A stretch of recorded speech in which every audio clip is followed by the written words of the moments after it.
S'il veut démissionner, ça ne prend pas 2 minutes. Avec un Français simple, même un enfant de CM2 dit voilà, j'ai démissionné. Puisque notre association, ce n'était pas la perpétuité. Ce ne sont pas les travaux forcés.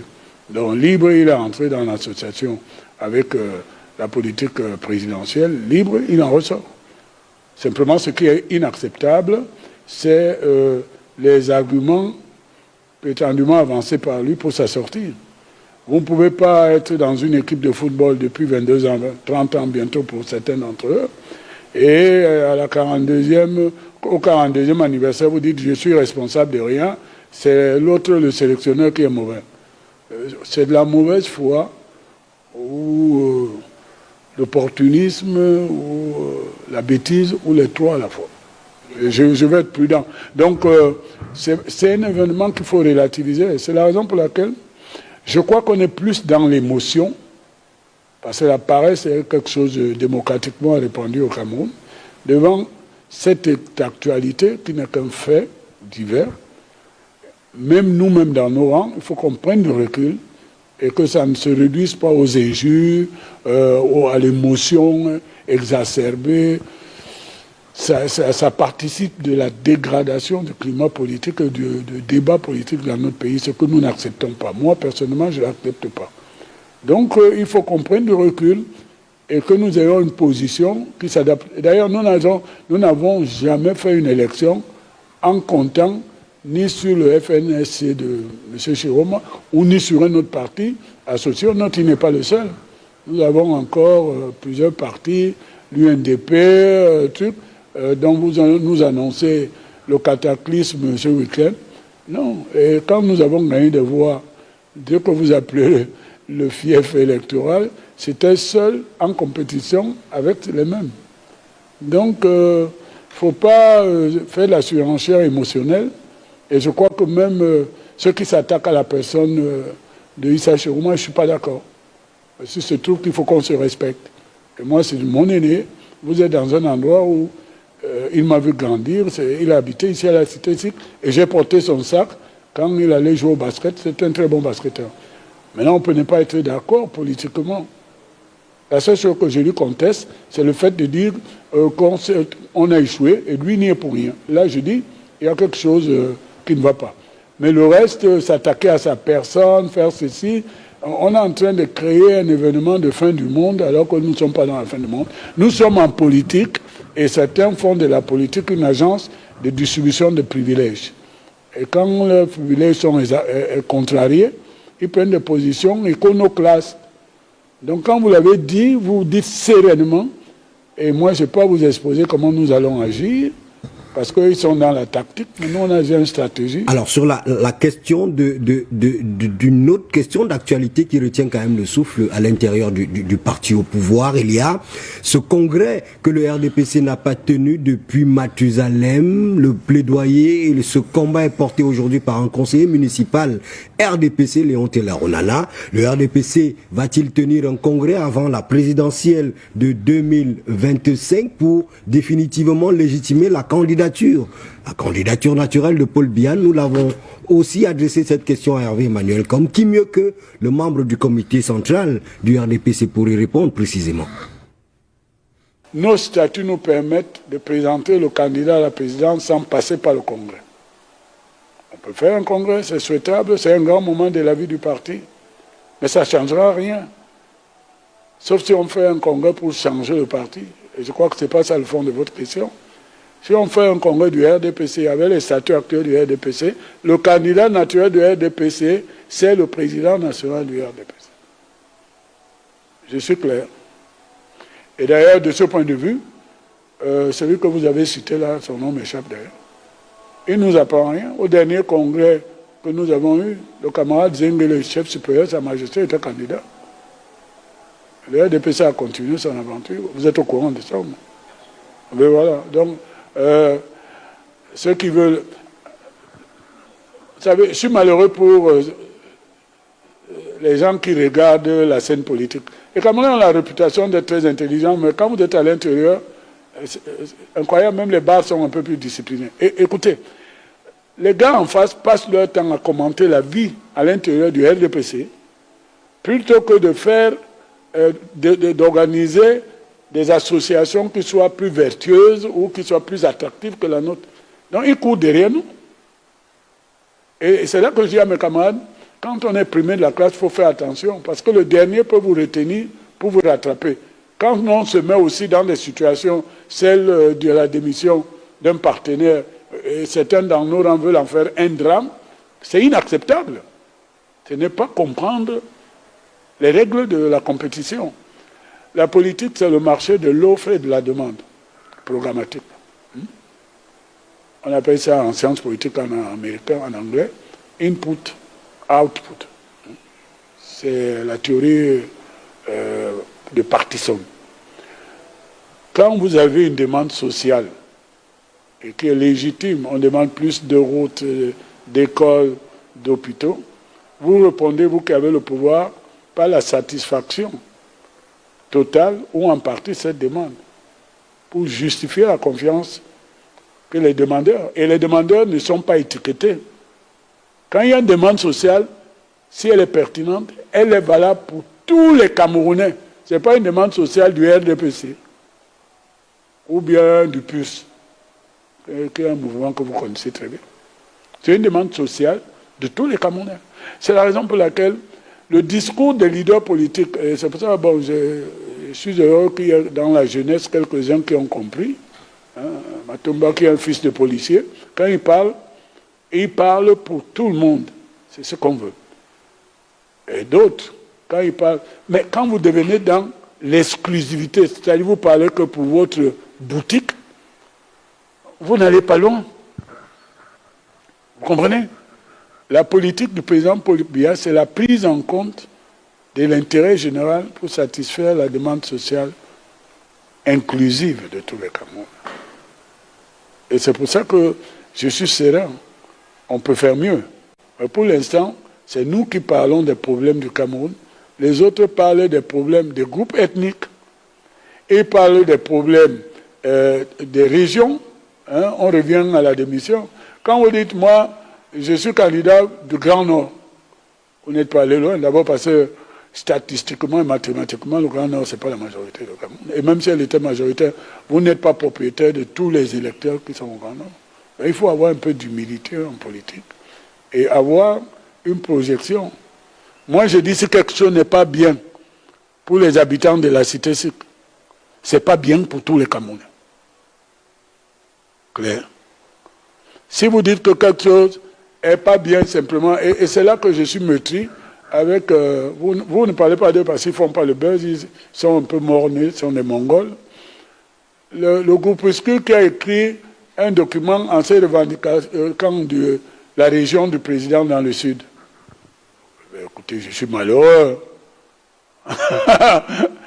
Il doit parler, ils ne sont pas au courant que pour aller à Babimbi, vous pouvez faire toute une journée, si la voiture, n'est-ce pas, vous le savez, non? Ben voilà, et Babimbi est dans la même région que, est dans la région du littoral. Donc, il faut parler de ce qui concerne tous les Camerounais. Et si on trouve, comme c'est le cas, on pense, le lithium à Babimbi, on va utiliser cette richesse seulement pour Babimbi. On va l'utiliser pour tout le Cameroun. Alors, Luciano là à son actif, effectivement. On met cela à son actif. Et ça veut dire qu'on peut aussi mettre à son actif les poubelles à Yaoundé, à Douala, les routes qui sont gâtées, les déficits énergétiques. On va revenir, je vais permettre, M. Ndjo, au docteur Nyamsi, qui semblait ne pas être tout à fait d'accord avec vous, de réagir, notamment sur la question de l'âge. M. Ndjo estime que l'âge du président de la République n'est en rien un problème, et que vous qui faites une fixation sur la jeunesse, vous êtes dans le faux, vous vous trompez, si je me fais... Peut-être pas dans, le mot est peut-être fort, dire dans le faux, non, pas peut-être. Mais que... c'est pas un sujet de débat. Vous le répondez. Parce que l'âge du président de la République, c'est une force de l'expérience. C'est une vision. C'est des slogans encore, hein. C'est des slogans. Des slogans qui ont permis... Qui se sont estompés permettez, docteur Nyamsi, les slogans qui ont permis à ce que vous soyez là, vous soyez cet homme, cet enseignant de qualité. Oui. Où que vous soyez. Est-ce que ce n'est pas vrai? Il faut tendre le témoin. Et je pense que Pour que vous tendiez le témoin, il faudrait le tendre de la plus belle des manières, comme cela vous a été tendu ce soir de novembre 1982. Par les unes. Alors, 82, je vais vous expliquer en fait. Vous saviez que le président de la République, il est votre champion, mais c'est le seul président que nous avions connu. Et aujourd'hui, dans les velléités libéralisme communautaire, nous avions accepté, debout le Cameroun, qui est une autre vision exploitée par Sèche Espoir Matomba, qui donne au Cameroun une autre vision républicaine en s'appuyant sur l'unité, sur une souveraineté et sur ce que je rappelle une identité du Camerounais. L'identité du Camerounais que je voudrais que nous en débattions, c'est ce Camerounais qui accepte d'aller à la retraite lorsqu'il a déjà tout donné. Vous savez, j'ai étudié votre parti, j'ai étudié l'homme Biya, et c'est l'homme Biya qui m'a retenu dans votre parti. Ce n'est pas le RDPC qui me retient, mais c'est Paul Barthélémy Vondom. Qui vous a retenu dans leur parti? Clarifiez votre pensée, c'est-à-dire? Il n'y a qu'un seul homme qui m'a retenu dans leur parti. Un homme de qualité. Paul Barthélémy. Sortez, prononcez, dites. C'est lui qui m'a retenu dans votre parti. Retenu en tant que militant, retenu, je ne sais pas, retenu l'attention. Dans l'étude. D'accord, qui a retenu l'intérêt de votre étude. C'est un leader, c'est lui le leader. Ok. Au soir de 1982, il a 49 ans d'âge. 49 ans d'âge. De 82 jusqu'à la malencontreuse chose que vous aviez appelée coup d'état, c'est effusion de sang, le président Paul Biya a fait des réaménagements du territoire du gouvernement de 84 jusqu'à 1995.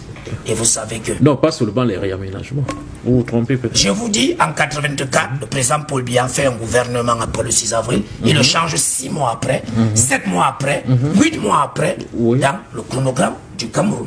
Et quand vous regardez cela, tous ces jeunes que le président Paul Biya fait confiance, ce sont ces jeunes-là qui sont en prison aujourd'hui. Et aujourd'hui, dans le même paradigme, je vais le dire, le président Paul Biya devrait sortir au soir d'octobre pour aller s'asseoir à Itoudi et tendre la perche pour que des jeunes venus d'un autre système de vision politique, comme le PUS, puissent travailler avec ceux que nous allons prendre dans le RDPC de la bonne moralité, ceux qui forment l'unité, ceux-là qui vont accepter une identité différente de ce qui s'est vécu au sein du RDPC pour apporter une souveraineté dans une politique alléchante. Pourquoi je le dis? Le président Paul Biya a utilisé tous ses ministres. Issa Siroma Bakary arrive aux affaires, il n'a pas 60 ans. Si la jeunesse voudrait dire qu'on a entre 49 et 55 ans, Issa Siroma Bakary était arrivé aux affaires. Ngarga Manaji était arrivé aux affaires. Le professeur Maurice Kamto est arrivé aux affaires très jeune lui aussi, puisque lui-même il a reconnu lors du décomptage au Conseil constitutionnel qu'il a cru à un jeune. C'est pourquoi il a répondu à son appel. Nous étions en 1984 quand il est entré pour servir le Cameroun. Alors, si aujourd'hui, nos jeunes avons regardé l'œuvre politique de Sèche Espoir Matomba dans le PURS et pensons que la machine a grippé du côté du RDPC et du côté de ses alliés, qui nous offre un visage, sinon une carte postale politique, où on ne se retrouve plus, il est donc de bon ton que ceux-là arrêtent de crier au président de la République de se représenter.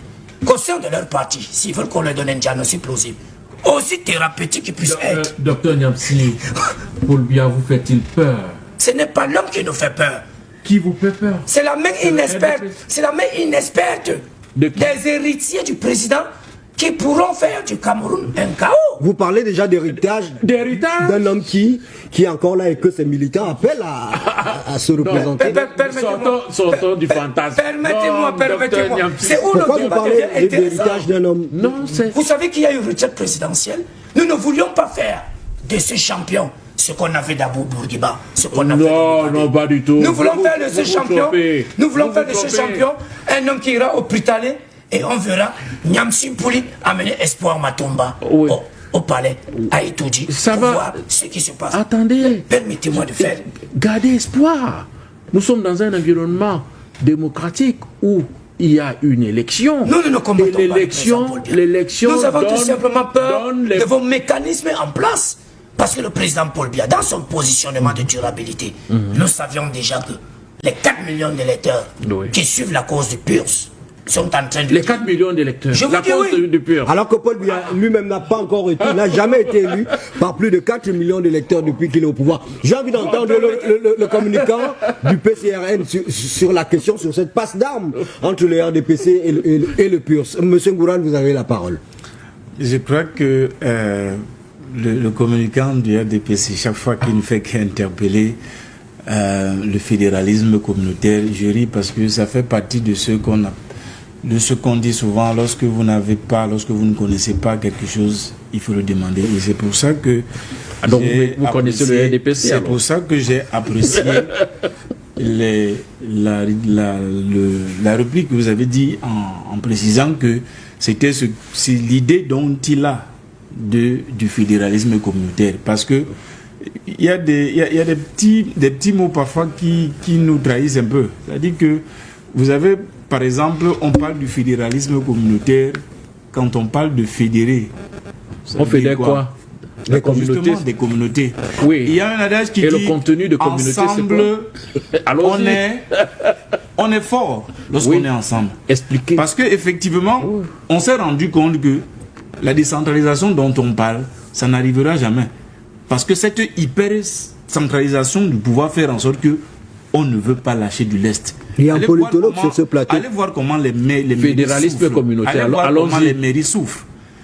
Allez voir comment tous ces maires, il parlait tout à l'heure des routes, il parlait même des pays. Moi, je lui dis encore, vous ne pouvez pas parler d'un fédéralisme communautaire comme quelque chose du chimère ou alors du hyper dangereux, comme si le Cameroun n'a jamais été un pays fédéral à l'époque. Vous parlez de fédéralisme a été fédéral à l'époque, vous le savez ça. Avant la réunification, je vous dis que le Cameroun a été un pays fédéral. Et ça a été dénoncé. Je vous dis que ça a vécu comme ça pendant longtemps. Et cela a été dénoncé. S'il vous plaît, les gens vous disent cela a été dénoncé par les Camerounais. À cette époque d'Aïdjo, où le Cameroun était un État fédéral, les gens vivaient bien. Non. Questionnez tous ceux qui sont là. On vous dit que chacun, par la mélancolie, chacun vous dit à l'époque d'Aïdjo, au moins, on était.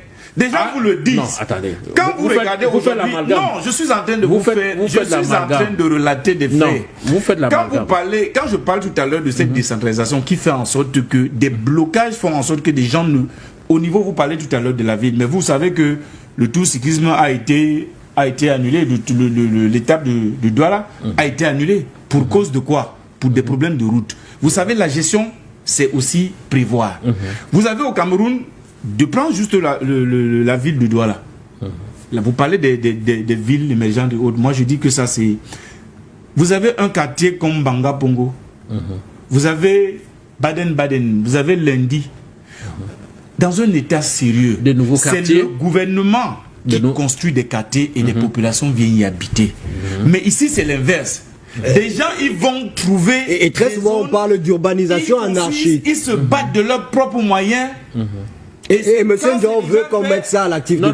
Quand c'est déjà fait, c'est là où le gouvernement vient pour casser, pour interdire, pour faire ceci, ainsi de suite. On est toujours dans un gouvernement. Je suis en train de dérouler, c'est mon temps de parole. Il va terminer. Vous prenez les notes, vous allez lui C'est toujours dans ce gouvernement où le Premier ministre, en février, a tenu une réunion extraordinaire, express, en faisant même un communiqué par rapport au problème de poubelles. Vous avez fait des tours dans les grandes métropoles. On est allé jusqu'à organiser un état, des états généraux. Pour dire que ce que lui-même, le Premier ministre, est en train de dire, ça entre dans les oreilles à gauche, ça sort à droite. Ça ne se fait pas parce que le gouvernement est fatigué. Vous avez déjà vu dans un état, même à l'époque d'Aïdjo, ce qu'on appelle les délégations de signature. C'était des choses qui sont ponctuelles. Mais on a une délégation permanente de signature qui fait en sorte que, et moi je vous le dis, allez fouiller dans toute l'histoire, il n'y a pas eu de délégation de signature permanente. Permanente, oui. Il n'y a jamais eu à l'époque d'Aïdjo. Faites les recherches, je vous assure. Alors, vous avez quelqu'un aujourd'hui qui a une délégation de signature qui gère tout le pays, et ça fait en sorte que, vous avez vu quand il a fait sa note, et que même le ministre de la Justice, également le ministre délégué à la présidence de la Justice, a également fait pareil. Il a fait également une note comme pour dire, mais monsieur, chacun reste dans son camp. Vous avez aujourd'hui un État, vous parlez tout à l'heure, il parlait encore de l'homme fort, de l'homme présidentiel. Cette démocratie dont on parle, il disait qu'il voudrait qu'on retienne de lui l'homme qui aurait apporté. Mais il faut aussi préciser que cette démocratie, il ne l'a pas donnée aux Camerounais. Ça a été forcé. Des gens se sont battus pour ça. Des gens se sont battus, des gens sont morts, des gens sont là en prison. Absolument. Ce n'était pas de gaieté de cœur, on lui a forcé la main. On parle du candidat du RDPC. Vous voyez, quand on parle de slogans, tout à l'heure, il parlait de slogans.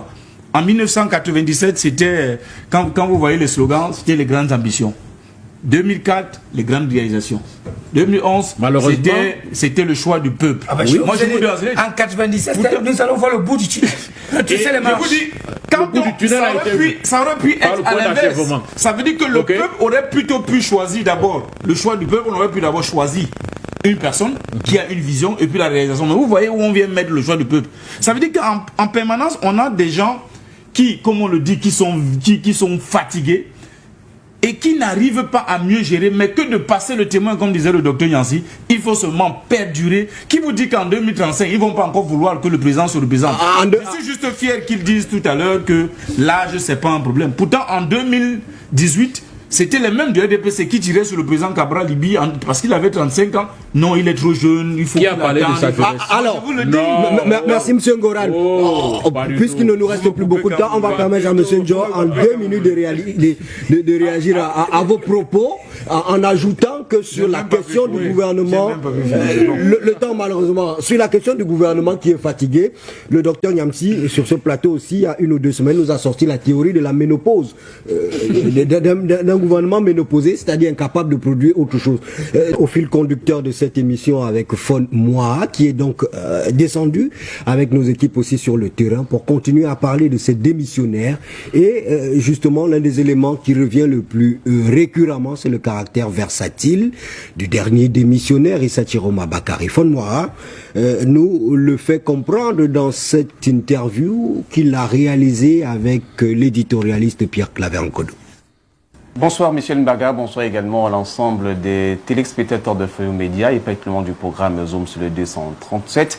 Vous le savez certainement, tout porte à croire que Issa Chiroma ne fera plus partie du gouvernement Paul Biya ou encore de Dion Ngouté jusqu'à l'approche de la présidentielle. C'est bien sûr cette question qui nous amène à pouvoir sillonner les rues de la capitale économique et politique du Cameroun à l'effet de capter quelques réactions de certains leaders, hommes politiques de la société civile, mais également aussi des journalistes. Après donc avoir rencontré Hervé Emmanuel Nkom, membre titulaire du comité central du RDPC, nous voici avec un ténor de la presse au Cameroun. Il s'agit de Pierre Claver Nkodo, directeur de publication de plusieurs journaux, Horizon Nouveau Magazine, Africa First Clone International Magazine, mais également aussi Politics, où il est directeur exécutif.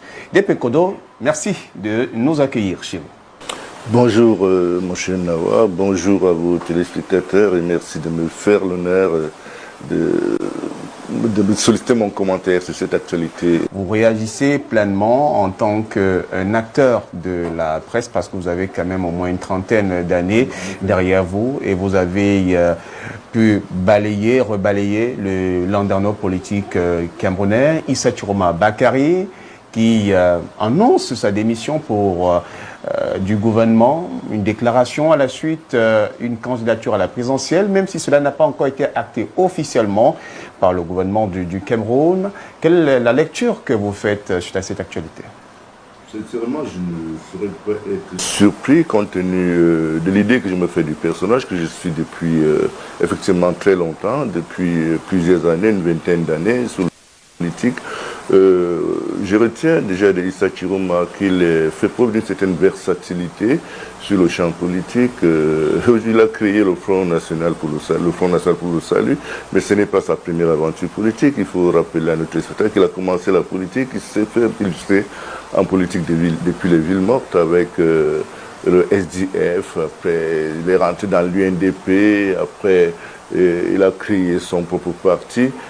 Moi, ce qui me dérange dans cet exercice-là, je finis souvent par me poser la question de savoir si les acteurs politiques au Cameroun, singulièrement, adossent leur militantisme sur une idéologie. Parce qu'on ne peut pas à la fois être SDF, UNDP et peut-être même un autre parti pour devenir finalement FSNC. Et ça, c'est embêtant, c'est embêtant. Sa démission, dans ces conditions, relève simplement d'un calcul, à mon avis, d'un calcul politique, compte tenu du contexte actuel. Donc, il s'offre les moyens de continuer à exister politiquement, puisque nous allons tout droit vers une alternance naturelle au sommet de l'État, et il n'entend donc pas céder l'espace et affiche même son ambition présidentielle, ce qui est de son droit, comme d'ailleurs d'autres. Dans les coulisses, on apprend qu'il y a une autre grosse pointure aussi qui est sur le point de démissionner. Je crois que le véritable arbitre de ce type de démarche reste les masses critiques. Je vais vous poser la question si elle est opportune ou elle est inopportune? Quand on regarde quand même, il y a de ces membres du gouvernement, chacun lui a apporté une raison de sa démission. Gargaman a dit toujours le pays qui ne se portait pas bien, il fallait essayer d'entrevoir autre chose. Titus Sedjoa était aussi dans cette forme-là où il pensait qu'il pouvait avoir des réformes à faire. Chacun d'eux, sauf Titus Sedjoa, qui ne s'est pas positionné clairement sur le champ politique avec un parti politique, mais le reste a créé un parti politique. Est-ce que quand on voit aujourd'hui la démission du Sachiron Abakari, on pourrait faire le rapprochement avec les précédents? Bien sûr, on pourrait faire le rapprochement avec les précédentes, mais celle qui nous a semblé, qui me semble sur le plan du contenu, la plus logique, c'est celle d'un Garga Manadji qui s'était vu refuser des moyens, les moyens de poursuivre ce qu'il appelait à l'époque les baleines, parce que Garga Manadji a davantage adossé sa démission sur le manque de volonté de la très haute hiérarchie de la République de sanctionner les pilleurs et les détourneurs des deniers publics. Vous vous rappelez très bien qu'il les appelait les baleines. Or, toutes les autres, même celles dont nous sommes en train de parler, de Issa Chiruma, ne semblent pas épouser les mêmes motivations et relèvent d'un calcul personnel opportuniste, tout simplement compte tenu du contexte. Comme je le disais tantôt, nous avançons progressivement vers une tendance naturelle. Quel que soit le cas, il y aura l'alternance au sommet de l'État. Et cela nous rappelle aussi que jusque-là, la politique au Cameroun semble relever davantage du jeu des intérêts personnels que du discours politique ou alors de l'épaisseur idéologique des acteurs, comme je le disais d'entrée de jeu.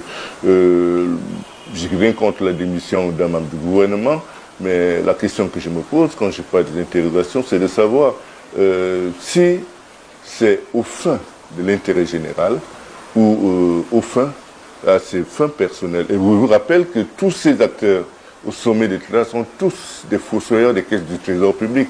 Est-ce que cette démission ne cache donc pas autre chose? Est-ce que cette démission ne présage pas une forme d'anticipation pour éviter justement de faire l'objet de certaines poursuites comme on a vu, comme on en a enregistré par le passé? Vous savez, au Cameroun, on a quand même tout un gouvernement en prison. Maintenant, on saura, vous avez rappelé qu'on n'a pas encore enregistré la réaction officielle du gouvernement. Nous allons continuer à attendre celle-ci, mais par anticipation, je pense qu'il y a beaucoup d'interrogations.